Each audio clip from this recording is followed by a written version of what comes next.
Hello all, welcome to പെപ്പ്. നമ്മളിന്ന് സംസാരിക്കാൻ പോകുന്ന ടോപ്പിക്ക് ലേണിംഗ് ആണ്. അതിൻ്റെ ലേണിംഗ് തിയറീസിൻ്റെ ഒരു ബ്രീഫ് ഇൻട്രൊഡക്ഷൻ ആയിരിക്കും ഈ ടോപ്പിക്കിൽ നമ്മൾ സംസാരിക്കുന്നത്. അപ്പോൾ ഫസ്റ്റ് ലേണിങ്ങിനെ കുറിച്ച് സംസാരിക്കുമ്പം ഡെഫിനിഷനിൽ നിന്ന് തന്നെ തുടങ്ങാം. അപ്പോൾ ലേണിങ്ങിനെ കുറിച്ച് കിങ്സ് ആൻഡ് മോർഗൻ പറഞ്ഞിട്ടുള്ളത് any relatively permanent change in behaviour or behavioural potential produced by experience. ഇവർ പറയുന്നത് എന്താണെന്ന് വെച്ചാൽ നമ്മുടെ ജീവിതത്തിൽ ഒരുപാട് ലേണിംഗ് എക്സ്പീരിയൻസിലൂടെ അല്ലെങ്കിൽ ഒരുപാട് എക്സ്പീരിയൻസിലൂടെയാണ് നമ്മൾ കടന്നു പോകുന്നത്. ഒരുപാട് ജീവിത സാഹചര്യങ്ങളിലൂടെ നമ്മൾ കടന്നു പോകും. ഇതിൽ നിന്നൊക്കെ നമുക്ക് എന്താ പറയുക, ഓരോ പാഠങ്ങൾ കിട്ടും. അപ്പോൾ ഈ പാഠങ്ങൾ എന്ന് പറയുന്നത് നമ്മുടെ ജീവിതത്തിനെ പല രീതിയിൽ ഇൻഫ്ലുവൻസ് ചെയ്യുന്നുണ്ട്. നമ്മുടെ ജീവിതത്തിലെ ഓരോ സിറ്റുവേഷൻസും നമ്മളെ പല രീതിയിൽ ഇൻഫ്ലുവൻസ് ചെയ്യുന്നുണ്ട്. ഈ ഇൻഫ്ലുവൻസ് പറയുന്നത് നമ്മുടെ ബിഹേവിയറിനെയും നല്ല രീതിയിൽ തന്നെ ബാധിക്കും. നമ്മുടെ ജീവിതത്തിലെ എക്സ്പീരിയൻസുകളാണ് നമ്മുടെ ബിഹേവിയറിനെ ഇൻഫ്ലുവൻസ് ചെയ്യുന്നതും അതിൽ നിന്ന് നമ്മൾ ഒരുപാട് കാര്യങ്ങൾ പഠിക്കുകയും ചെയ്യും. അത് തന്നെയാണ് ലേണിങ്ങിൽ പറയുന്നതും. നമ്മുടെ ജീവിതത്തിലെ ഓരോ സിറ്റുവേഷൻസും ഓരോ എക്സ്പീരിയൻസുകളും നമ്മളുടെ ബിഹേവിയറിൽ കാര്യമായിട്ടുള്ള ചേഞ്ചസ് ഉണ്ടാവും. Any relatively permanent change in behaviour or behaviour potential produced by experience. Okay, അപ്പോൾ എക്സ്പീരിയൻസ് എന്നുകൊണ്ട് ഉദ്ദേശിക്കുന്നത് നമ്മുടെ ജീവിതത്തിൽ നടക്കുന്ന പല സിറ്റുവേഷൻസും പല സാഹചര്യങ്ങളും, അതാണ് എക്സ്പീരിയൻസ് കൊണ്ട് ഉദ്ദേശിക്കുന്നത്. ഓക്കെ, പിന്നെ ഇവിടെ നമ്മുടെ ചേഞ്ച്, അതായത് ബിഹേവിയർ ചേഞ്ച്, ഇവിടെ ലേണിംഗ് കൊണ്ട് ഉദ്ദേശിക്കുന്നത് എന്താണ്? നമ്മുടെ ജീവിതത്തിൽ ഓരോ സിറ്റുവേഷൻസ് ആണ്. പക്ഷേ നമ്മളൊരു ഡ്രഗ്സ് എടുക്കുമ്പം, അല്ലെങ്കിൽ നമ്മൾ എന്തെങ്കിലും രീതിയിൽ ഒരു ഡ്രഗ്സിൻ്റെ അണ്ടറിലാവുമ്പം, അല്ലെങ്കിൽ നമ്മുടെ ജീവിതത്തിൽ വേറെ എന്തെങ്കിലും സിറ്റുവേഷൻസ് കൊണ്ട്, അല്ലെങ്കിൽ പെട്ടെന്ന് ജീവിത സാഹചര്യങ്ങൾ മാറുന്നതുകൊണ്ടൊക്കെ നമ്മുടെ ബിഹേവിയറിൽ ചേഞ്ചസ് വരും. ഇപ്പോൾ എന്തെങ്കിലും ഒരു ക്രോണിക് ഡിസീസ് ഉള്ളത് കാരണം ഡ്രഗ്സ് എടുക്കുന്ന ഒരു പേഴ്സൺ ആകുമ്പം അവരുടെ മൂഡിൽ നല്ല ഫ്ലക്ച്വേഷൻസ് ഉണ്ടാവും അല്ലേ? അല്ലെങ്കിൽ ഇപ്പം എന്തെങ്കിലും രീതിയിൽ ബിഹേവിയർ ചേഞ്ച് അവർ കാണിക്കും. അല്ലെങ്കിൽ എന്തെങ്കിലും രീതിയിൽ മാനസികമായിട്ടുള്ള ബുദ്ധിമുട്ടുകൾ അയാൾ കാണിക്കും ആ ഡ്രഗ് യൂസ് ചെയ്യുന്നത് കൊണ്ട്. അല്ലെങ്കിൽ അവരുടെ ജീവിതത്തിൽ എന്തെങ്കിലും ഫിസിക്കലായിട്ടോ അല്ലെങ്കിൽ സൈക്കോളജിക്കലായിട്ടോ ഇഷ്യൂസ് ഉള്ളത് കാരണം വളരെയധികം ഫെറ്റീഗ് കാണിക്കുക, ക്ഷീണം കാണിക്കുക, അല്ലെങ്കിൽ ആ രീതിയിൽ എന്തെങ്കിലും ചേഞ്ചസ് കാണിക്കുക. ഇത്തരം ചേഞ്ചസ് കാണിക്കുമ്പോൾ നമ്മൾ പറയുന്നത് അയാളുടെ ബിഹേവിയർ മാറിയിട്ടുണ്ടെന്ന്. പക്ഷെ അതൊരിക്കലും ലേണിങ്ങിൻ്റെ ബിഹേവിയർ അല്ല. Okay, behavioural changes that occur due to use of any drugs, fatigue or temporary are not considered as learning. ഇതൊന്നും ലേണിങ്ങിൻ്റെ ഭാഗമായിട്ട് വരുന്നതല്ല. ഇതൊക്കെ അവരുടെ ജീവിതത്തിൽ ഉണ്ടാവുന്ന മറ്റുള്ള എക്സ്റ്റേണൽ ഫാക്ടേഴ്സ് കാരണം അവരുടെ ജീവിതത്തിൽ കുറച്ച് കാലത്തേക്ക് ഉണ്ടാകുന്ന ചേഞ്ചസ് ആണിത്. ഓക്കെ, ഇതിനൊരിക്കലും നമുക്ക് ലേണിങ്ങിൻ്റെ കാര്യമായിട്ട് പറയാൻ പറ്റില്ല. അപ്പം നമുക്ക് ഇതിൽ നിന്ന് തന്നെ കൺക്ലൂഡ് ചെയ്യുന്നത് ബിഹേവിയറിൽ ഉണ്ടാകുന്ന എല്ലാ ചേഞ്ചസും, നമ്മുടെ ജീവിതത്തിൽ എക്സ്പീരിയൻസ് കാരണം ഉണ്ടാകുന്ന ചേഞ്ചസ് എല്ലാം നമ്മൾ ലേണിംഗ് ആണെന്ന് പറയുമ്പോഴും ഡ്രഗ് യൂസേജ് അല്ലെങ്കിൽ ഫെറ്റീഗ് അല്ലെങ്കിൽ വേറെ എന്തെങ്കിലും എക്സ്റ്റേണൽ ഫാക്ടേഴ്സ് കാരണം ഉണ്ടാകുന്ന ബിഹേവിയറൽ ചേഞ്ച് ഒരിക്കലും ലേണിങ്ങിൻ്റെ ഭാഗമായിട്ട് കൂട്ടാൻ പറ്റില്ല. ഓക്കെ, ഇനി പാരാഡിഗംസ് ഓഫ് ലേണിംഗ്, അതായത് ലേണിങ്ങിനെ കുറിച്ച് പറയുമ്പം ഒരുപാട് മോഡൽസ് ഉണ്ട് ലേണിങ്ങിനെ കുറിച്ച് പറയാൻ. അപ്പോൾ ഇതാണ് 4 ഇമ്പോർട്ടൻ്റ് ആയിട്ടുള്ള മോഡൽസ്, അല്ലെങ്കിൽ 4 മെയിൻ ആയിട്ടുള്ള മോഡൽസ് എന്ന് പറയുന്നത്. First one classical conditioning, second one instrumental or operant conditioning, third one observational learning, fourth one cognitive learning. ഈ 4 ഫാക്ടേഴ്സ് വെച്ചിട്ടാണ് നമ്മളുടെ ഇനിയുള്ള എല്ലാ ലേണിങ്ങിനെ കുറിച്ച് നമ്മൾ സംസാരിക്കാൻ പോകുന്നത്. ഈ 4 കാര്യങ്ങളെ കുറിച്ച് ഡീറ്റെയിൽഡ് ആയിട്ടുള്ള എക്സ്പ്ലനേഷൻസ് ഉണ്ടാവും. അതിനെക്കുറിച്ചുള്ള പ്രൊപ്പോസ് ചെയ്ത ആളെ മുതൽ ഇതിൻ്റെ പിന്നിലുള്ള സയൻസും ഇതിൻ്റെ പിന്നിലുള്ള എക്സ്പെരിമെൻസിനെ കുറിച്ചൊക്കെ നമ്മൾ സംസാരിക്കും. ആ രീതിയിലാണ് ലേണിംഗ് കംപ്ലീറ്റ് നമ്മൾ ചെയ്തിട്ടുള്ളത്. ഓക്കെ, അപ്പോൾ നമുക്ക് ഫസ്റ്റത്തെ നോക്കാം, ക്ലാസിക്കൽ കണ്ടീഷനിങ്. ക്ലാസിക്കൽ കണ്ടീഷനിങ് എന്ന് പറയുന്ന ഒരു നെയിം, ആ ഒരു ക്ലാസിക്കൽ കണ്ടീഷനിങ് എന്ന ഒരു നെയിം പറയുമ്പോൾ തന്നെ നമ്മൾ അതുമായിട്ട് റിലേറ്റ് ചെയ്യേണ്ട പേരാണ് ഇവാൻ പാവ്ലോ എന്ന് പറയുന്നത്. പാവ്ലോവിൻ്റെ ക്ലാസിക്കൽ കണ്ടീഷനിങ് എന്നാണ് നമ്മൾ പറയുക തന്നെ ചെയ്യുക. പാവ്ലോവിൻ്റെ ക്ലാസിക്കൽ കണ്ടീഷനിങ് എന്നാണ് പറയുക. ഓക്കെ, അപ്പോൾ ഈ ഒരു ഇവാൻ പാവ്ലോ ക്ലാസിക്കൽ കണ്ടീഷനിങ്ങിനെ ഡിസ്ക്രൈബ് ചെയ്തത് ഒരു എക്സ്പെരിമെൻ്റ് വെച്ചിട്ടാണ്. ഡോഗ് എക്സ്പെരിമെൻ്റ് എന്നാണ് നമ്മൾ പറയുക. അപ്പോൾ ഇവിടെ അദ്ദേഹം എന്താണ് ചെയ്തതെന്ന് പറഞ്ഞാൽ ഒരു ഡോഗ്സിനും അവരുടെ ഫിസിയോളജി ഓഫ് ഡൈജഷനെയും സെലൈവേഷനെയും വെച്ചിട്ടാണ് ഈ ഒരു ഫുഡ് എക്സ്പെരിമെൻ്റ് നടത്തിയിട്ടുള്ളത്, ഡോഗ് ഫുഡ് എക്സ്പെരിമെൻ്റ് നടത്തിയിട്ടുള്ളത്. ഓക്കെ, നമ്മൾ ഈ ഒരു എക്സ്പെരിമെൻ്റ് എങ്ങനെയാണ് നടത്തിയതെന്ന് വെച്ചാൽ ഡോഗിന് ഫുഡ് പ്രൊവൈഡ് ചെയ്യുന്ന സമയത്ത് ഡോഗിൻ്റെ സലൈവേഷൻ നോക്കിയിട്ടാണ് അദ്ദേഹം ഈ ഒരു എക്സ്പെരിമെൻ്റ് പറഞ്ഞിട്ടുള്ളത്. ആ എക്സ്പെരിമെൻ്റ് നമുക്ക് ഡീറ്റെയിൽഡ് ആയിട്ട് നോക്കാം.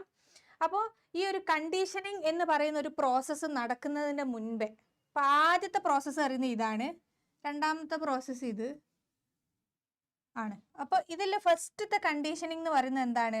ആദ്യമായിട്ട് ഒരു ഡോഗ് ഇവിടെ നിൽക്കുകയാണ്. ഈ ഡോഗ് നിൽക്കുന്ന സമയത്ത് അയാൾ എന്താണ്, ഒരു ബെല്ലടിച്ചു. ഈ ബെല്ലടിക്കുന്ന സമയത്ത് ഡോഗിൻ്റെ കയ്യിൽ നിന്ന് യാതൊരു റിയാക്ഷനും ഉണ്ടാവില്ല. സെക്കൻഡ് വൺ എന്ന് പറയുന്നത് ഡോഗ് ഇങ്ങനെ നിൽക്കുകയാണ്. ആ സമയത്ത് എന്താണ്, ഫുഡ് പ്രൊവൈഡ് ചെയ്തു. ഫുഡ് പ്രൊവൈഡ് ചെയ്ത ഉടനെ എന്താണ്, ഡോഗ് സെലൈവേറ്റ് ചെയ്യാൻ തുടങ്ങി, അതായത് വെള്ളം വരാൻ തുടങ്ങി, വായിൽ നിന്ന് വെള്ളം വരാൻ തുടങ്ങി. ഓക്കെ, അപ്പോൾ ഇതാണ് നമ്മുടെ ഫസ്റ്റത്തെ റിയാക്ഷൻ എന്ന് പറയുന്നത്. ഒരു ബെല്ല് മാത്രം അടിച്ചപ്പോൾ ഡോഗിൻ്റെ കയ്യിൽ നിന്ന് ഒരു റിയാക്ഷനും വന്നിട്ടില്ല. പക്ഷെ ഒരു ഫുഡ് പ്രൊവൈഡ് ചെയ്തപ്പോൾ ഡോഗിൻ്റെ വായിൽ നിന്നാണ് വെള്ളം വന്നു. ഇനി രണ്ടാമത് അദ്ദേഹം ചെയ്ത കാര്യം എന്ന് പറഞ്ഞാൽ, ഒരു ഡോഗ് നിൽക്കുന്ന സമയത്ത് ഫുഡും ബെല്ലും കൂടി ഒരേ ടൈമിൽ എന്താണ് പ്രൊവൈഡ് ചെയ്തു. ഓക്കെ, ഫുഡും പ്രൊവൈഡ് ചെയ്തു, അതിൻ്റെ കൂടെ തന്നെ ബെല്ലും കൂടി പ്രൊവൈഡ് ചെയ്യാൻ തുടങ്ങി. അപ്പോൾ ആദ്യം അദ്ദേഹം ചെയ്തെന്നാൽ ബെല്ലടിക്കുന്നു, ഭക്ഷണം കൊടുക്കുന്നു. ഇതാണ് ചെയ്തത്. ഇനി മൂന്നാമത്തത്, ഇപ്പം നമ്മളിപ്പോൾ കണ്ടീഷനിങ് എന്ന് പറയുന്ന ഒരു പ്രോസസ്സ് നടക്കുന്നതിന് മുൻപേ ആണ് നമ്മൾ ഇത് പറഞ്ഞത്. ഇത് കണ്ടീഷനിങ്ങിൻ്റെ ടൈമിൽ നടന്ന പ്രോസസ്സാണ് ഇതെന്ന് പറയുന്നത്. ഇനി കണ്ടീഷനിങ് എന്ന് പറയുന്നത്, അതായത് ഒരുപാട് തവണ ബെല്ലടിക്കുക, ഫുഡ് കൊടുക്കുക, ബെല്ലടിക്കുക, ഫുഡ് കൊടുക്കുക എന്നുള്ള പ്രോസസ്സ് ഒരുപാട് തവണ നടന്നു. അങ്ങനെ ഒരുപാട് തവണ നടന്നതിന് ശേഷം പിന്നീട് നമ്മൾ ഡോഗിനെ നോക്കുന്ന സമയത്ത് നമ്മൾ ബെല്ലടിക്കുമ്പോഴേക്ക് എന്താണ്, ഡോഗിൻ്റെ വായിൽ നിന്നിട്ട് വെള്ളം വരും. ഫുഡ് പ്രൊവൈഡ് ചെയ്യണമെന്നില്ല, ബെല്ലടിക്കുമ്പോഴേക്ക് എന്താണ്, ഡോഗിൻ്റെ വായിൽ നിന്ന് വെള്ളം വരും.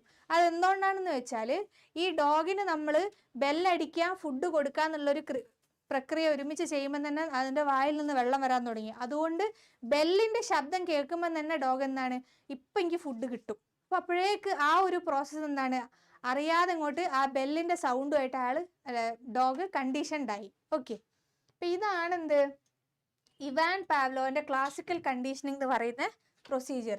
ഓക്കെ,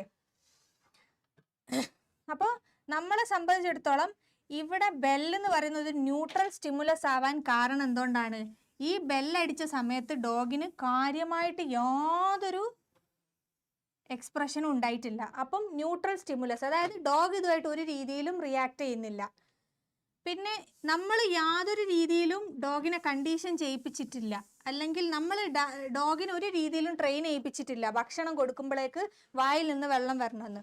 അല്ലാതെ തന്നെ ഭക്ഷണം കാണുമ്പോഴേക്ക് എന്താണ്, നായയുടെ വായിൽ നിന്നിട്ട് വെള്ളം വരികയാണ്.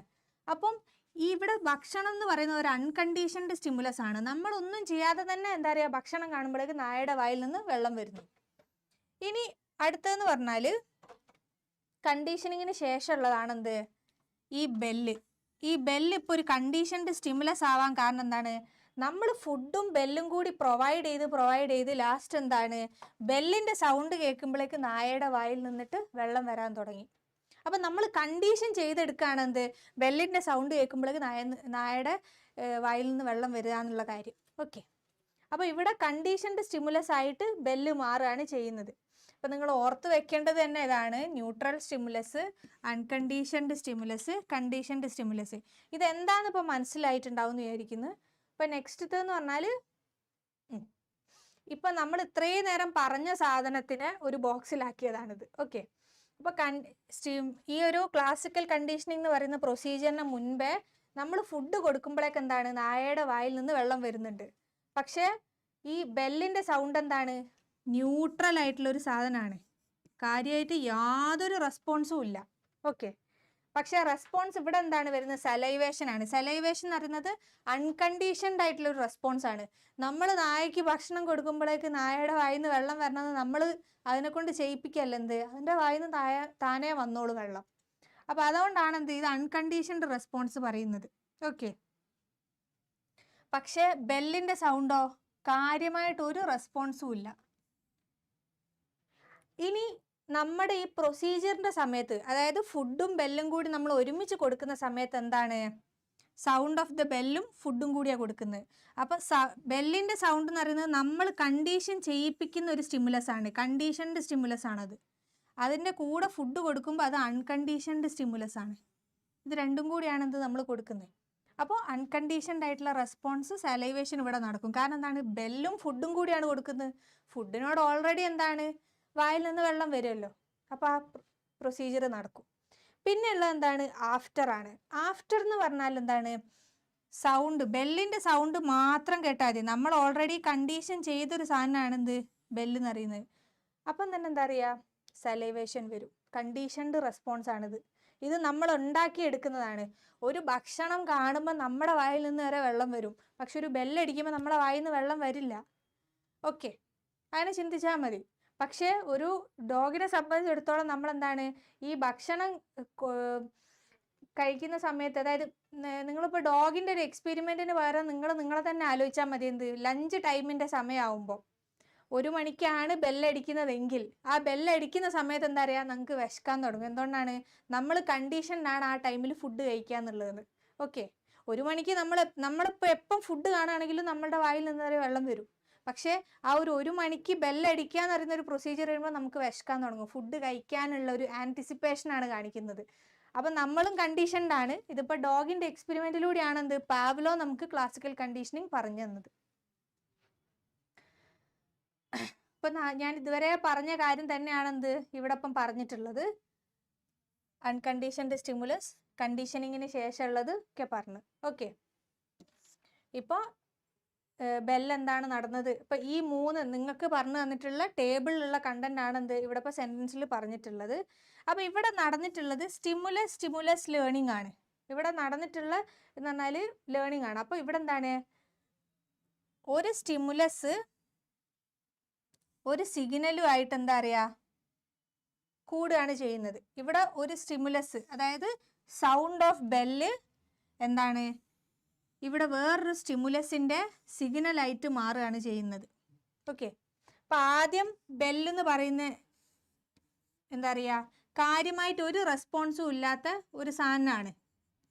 പക്ഷേ ഫുഡിൻ്റെ കൂടെ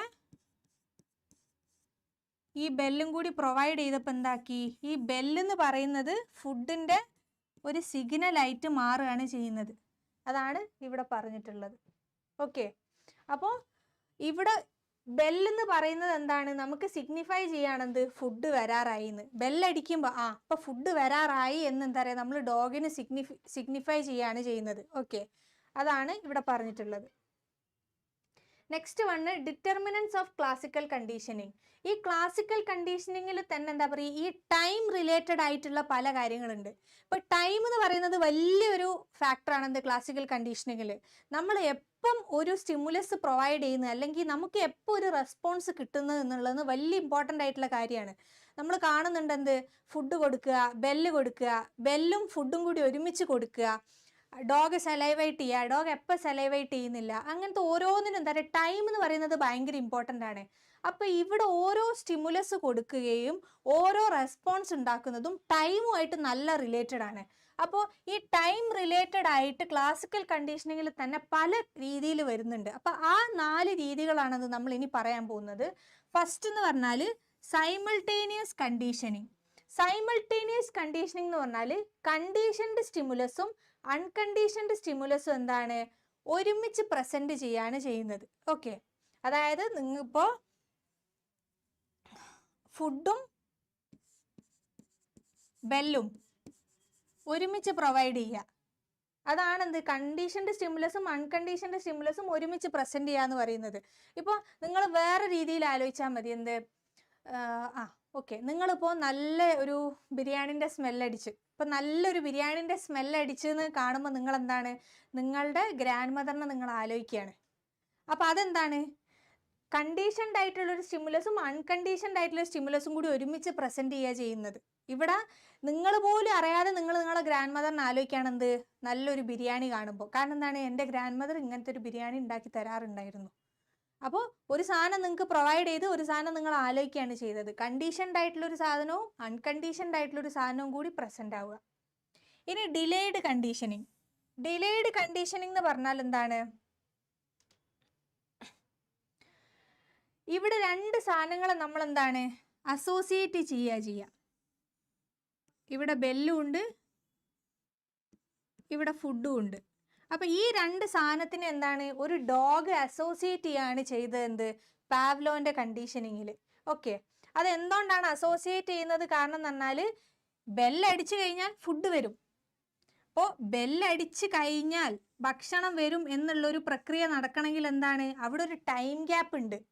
അപ്പോൾ ഈ ഒരു സാധനത്തിന് നമ്മൾ ഓർത്ത് വെക്കുകയാണെങ്കിലേ ഈ സാധനം നടക്കുള്ളൂ, അല്ലെങ്കിൽ ഈ ഒരു സാധനത്തിന് ഓർത്ത് വെക്കുമ്പോഴാണ് ഈ സാധനം നടക്കുക. അതായത് രണ്ട് കാര്യങ്ങളെ നമ്മൾ ഓർത്ത് വെക്കണം, ബെല്ലടിക്കുന്നത് ഓർത്ത് വെക്കണം, ഫുഡ് വരുന്നത് ഓർത്ത് വെക്കണം. ഇവിടെ രണ്ട് സാധനങ്ങളെ നമ്മൾ അസോസിയേറ്റ് ചെയ്യുന്നതിന്റെ കാരണം എന്ന് പറഞ്ഞാൽ there is A time gap in between എന്നാണ് പറയുന്നത്. ഓക്കെ, അപ്പോൾ ഈ ഒരു ടൈപ്പ് ഓഫ് ലേണിംഗ് ആണെന്ത് നമ്മൾ രണ്ട് സാധനങ്ങൾ തമ്മിലുള്ള കണക്ഷൻസിനെ പഠിക്കാൻ വേണ്ടിയിട്ട് ആലോചിപ്പിക്കുന്നത്. ഇപ്പോൾ ബെല്ലും ഫുഡും തമ്മിലുള്ള കണക്ഷനെ നമ്മൾ പഠിക്കാൻ കാരണം എന്താണ്? ഈ ടൈം ഗ്യാപ്പാണ്. അപ്പോൾ ഈ ഒരു ഡിലേഡ് കണ്ടീഷനിങ് കൊണ്ട് ഉദ്ദേശിക്കുന്നത് അതാണ്. അപ്പോൾ നിങ്ങളിപ്പോൾ ഒരു ഹോട്ടലിൽ പോവുകയാണെങ്കിൽ അവിടെ എന്താണ് ഒരു വെയിറ്റർ വരികയാണ്. അപ്പോൾ വെയിറ്റർ നിങ്ങൾ കാണുമ്പോഴേക്ക് നിങ്ങൾ എന്താണ് ഫുഡ് ആലോചിക്കുന്നു. കാരണം വെയിറ്റർ വന്ന് ഫുഡിൻ്റെ ഓർഡർ എടുത്തു കഴിഞ്ഞാൽ നമുക്ക് ഫുഡ് കിട്ടും. അപ്പോൾ നമ്മൾ വെയിറ്ററെ കാണുമ്പോഴേക്ക് എന്താ പറയുക, നമ്മൾ ഭക്ഷണമായിട്ട് എന്താ പറയുക വെയിറ്ററിനെ റിലേറ്റ് ചെയ്യുന്നു. പക്ഷെ എന്താണ് നമുക്ക് അപ്പോഴേക്ക് ഫുഡ് കിട്ടൂല, കുറച്ച് കൈ എന്ത് ഫുഡ് കിട്ടാൻ. പക്ഷെ നമ്മൾ ആ ഒരു കണ്ടീഷനിങ്ങിലായതുകൊണ്ട് നമ്മൾ എന്താ പറയുക അവിടെ ഡിലേഡ് കണ്ടീഷനിങ് എന്നാണ് അവിടെ പറയുന്നത്. ഇനി നെക്സ്റ്റ് ഉള്ളത് ട്രേസ് കണ്ടീഷനിങ് ആണ്. ട്രേസ് കണ്ടീഷനിങ് എന്ന് പറഞ്ഞാൽ നിങ്ങൾ രണ്ട് സാധനങ്ങളെ അസോസിയേറ്റ് ചെയ്യും, പക്ഷെ എന്താണ് രണ്ടും തമ്മിൽ ഒരു ടൈം ഗ്യാപ്പ് ഉണ്ട് എന്നാണ് ഇവിടെ പറയുന്നത്. ഓക്കെ, അപ്പോൾ ഇവിടെ ഒരു സാധനത്തിനെ നിങ്ങൾ ഓർത്ത് വെച്ചാൽ മാത്രമേ എന്താണ് അടുത്ത സാധനമായിട്ട് നിങ്ങൾക്ക് റിലേറ്റ് ചെയ്യാൻ പറ്റുള്ളൂ. Okay,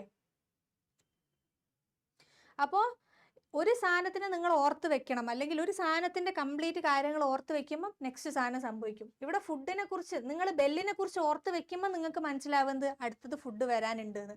okay, remembering a trace of the first event to connect it with the second event. അപ്പോൾ ബെല്ലിൻ എന്ന് പറഞ്ഞൊരു സാധനത്തിന് ഓർത്ത് വെച്ചാൽ മാത്രമാണ് എന്ത് ഫുഡുമായിട്ട് നിങ്ങൾക്ക് അതെന്താ പറയുക കണക്ട് ചെയ്യാൻ പറ്റുള്ളൂ. പിന്നെ ഉള്ളത് ബാക്ക്വേർഡ് കണ്ടീഷനിങ് ആണ്. ബാക്ക്വേർഡ് കണ്ടീഷനിങ് എന്ന് പറഞ്ഞാൽ രണ്ട് സാധനങ്ങളെ നിങ്ങൾ അസോസിയേറ്റ് ചെയ്യും, പക്ഷെ എന്താണ് ഒരു അൺയൂഷ്വൽ വേലായിരിക്കും ഈ ഒരു കണ്ടീഷനിങ് ഹാപ്പൻ ചെയ്യുക. ഓക്കെ, അതായത് ഇപ്പം നിങ്ങൾ ആദ്യം ബെല്ല് കൊടുത്തു എന്നിട്ട് എന്താ പറയുക ഫുഡ് പ്രൊവൈഡ് ചെയ്തു എന്നാ വരിക. പക്ഷെ ഈ ബാക്ക്വേർഡ് കണ്ടീഷനിങ്ങിൽ എന്താ നടക്കുക എന്ന് പറഞ്ഞാൽ ഇവിടെ ആദ്യം നിങ്ങൾക്ക് ഫുഡായിരിക്കും പ്രൊവൈഡ് ചെയ്യുക. അപ്പോൾ എന്താക്കും നായ സെലവേറ്റ് ചെയ്യും, അല്ലെങ്കിൽ ഡോഗ് സെലവേറ്റ് ചെയ്യും. പക്ഷേ അതിനുശേഷം എന്താ പറയുക നിങ്ങൾ ഡോഗിന് എന്താ പറയുക ഒരു ബെല്ല് പ്രൊവൈഡ് ചെയ്താൽ ഡോഗ് സെലവേറ്റ് ചെയ്യോ? ഇല്ല. അതെന്തുകൊണ്ടാണ്? ഡോഗ് ഈ ഫുഡും ബെല്ലും തമ്മിൽ ഒരു അസോസിയേഷൻ ഉണ്ടായിട്ടില്ല. ഭക്ഷണം കൊടുക്കുമ്പം സെലവേറ്റ് ചെയ്തൊരു ഡോഗ് പിന്നെ വെറുതെ ഒരു ബെല്ലടിക്കുമ്പോൾ എന്താ പറയുക ഒരു റിലേഷനും അവിടെ ഉണ്ടാവില്ല. കാരണം ഫുഡും ബെല്ലും തമ്മിൽ എന്താ പറയുക അവിടെ ഒരു റിലേഷൻഷിപ്പ് ഉണ്ടായിട്ടില്ല. അപ്പോൾ ഈ ബാക്ക്വേർഡ് കണ്ടീഷനിങ് എന്ന് പറഞ്ഞാൽ നമ്മൾ ആദ്യം ക്ലാസിക്കൽ കണ്ടീഷനിങ്ങിൽ ചെയ്യുന്ന പറഞ്ഞാൽ ബെല്ല് കൊടുക്കുക ഫുഡ് കൊടുക്കുക എന്നുള്ളതാണ്. ബാക്ക്വേർഡ് കണ്ടീഷനിങ്ങിൽ നിങ്ങൾ ആദ്യം ഫുഡ് കൊടുക്കും എന്നിട്ട് പിന്നെ ബെല്ലടിക്കും. ഓക്കെ, അപ്പോൾ നടക്കുന്ന കാര്യങ്ങളൊക്കെ ഓപ്പോസിറ്റ് ആയിട്ട് നിങ്ങൾ എന്താ പറയുക കണ്ടീഷൻ ചെയ്യിപ്പിക്കാൻ നോക്കുക. അതാണ് ബാക്ക്വേർഡ് കണ്ടീഷനിങ്ങിൽ പറയുന്നത്. അപ്പോൾ ഈ ഒരു കണ്ടീഷനിങ് എന്ന് പറയുന്നത് അത്ര കോമൺ ആയിട്ട് നമ്മൾ കാണുന്ന ഒരു കണ്ടീഷനിങ്ങും അല്ല. അതുകൊണ്ട് അത് മാത്രമല്ല എന്താ പറയുക നമുക്ക് ബാക്കിയുള്ള കണ്ടീഷനിങ് പോലെയല്ല, കുറച്ച് ചാലഞ്ചിങ് ആയിരിക്കും എന്ത് ഈ ബാക്ക്വേർഡ് കണ്ടീഷനിങ് നമ്മുടെ മൈൻഡിന് പ്രോസസ്സ് ചെയ്തെടുക്കാൻ. കാരണം ഒരു ടിപ്പിക്കൽ ടൈപ്പ് ഓഫ് ഇവൻ്റ് അല്ല. അതായത് നിങ്ങൾ രാവിലെ എണീറ്റിട്ട് ചെയ്യുന്ന കാര്യങ്ങളെ നേരെ ആയിരിക്കും ചെയ്യുക, ഇങ്ങനെ ചെയ്തു ഇങ്ങനെ ചെയ്തു ഇങ്ങനെ ചെയ്തു. പക്ഷെ ഇതിനെ ഓപ്പോസിറ്റ് ആയിട്ട് അല്ലെങ്കിൽ റിവേഴ്സ് ആയിട്ട് ചെയ്യുകയാണെങ്കിൽ എന്താണ് നമുക്ക് കുറച്ച് ബുദ്ധിമുട്ടായിരിക്കും. നമ്മൾ നേരെ ചെയ്യുന്ന ഒരു കാര്യത്തിന് റിവേഴ്സ് ആയിട്ട് ചെയ്യുമ്പോൾ നമുക്ക് ബുദ്ധിമുട്ടായിരിക്കും. അതുപോലെ തന്നെ എന്താണ് ബാക്ക്വേർഡ് കണ്ടീഷനിങ്ങും നമ്മുടെ ബ്രെയിനിന് ഗ്രാസ്പ് ചെയ്യാൻ കുറച്ച് ബുദ്ധിമുട്ടായിരിക്കും. ഓക്കെ, അപ്പോൾ സൈമിൾട്ടേനിയസ് കണ്ടീഷനിങ്ങും ട്രേസ് കണ്ടീഷനിങ്ങും എന്താണ് കുറച്ച് ടൈം എടുക്കും, അല്ലെങ്കിൽ എന്താണ് കുറച്ച് ട്രയൽസ് എടുക്കും എന്ത് നമ്മൾ അതൊന്നിട്ട് ഗ്രാസ്പ് ചെയ്തെടുക്കാൻ. പക്ഷെ ഡിലേഡ് കണ്ടീഷനിങ്ങിന് അത്ര ട്രയൽസ് വേണ്ട എന്നാണ് പറയുന്നത്. ഓക്കെ, ഇതാണ് ഫസ്റ്റത്തെ പാർട്ട് എന്ന് പറയുന്നത്.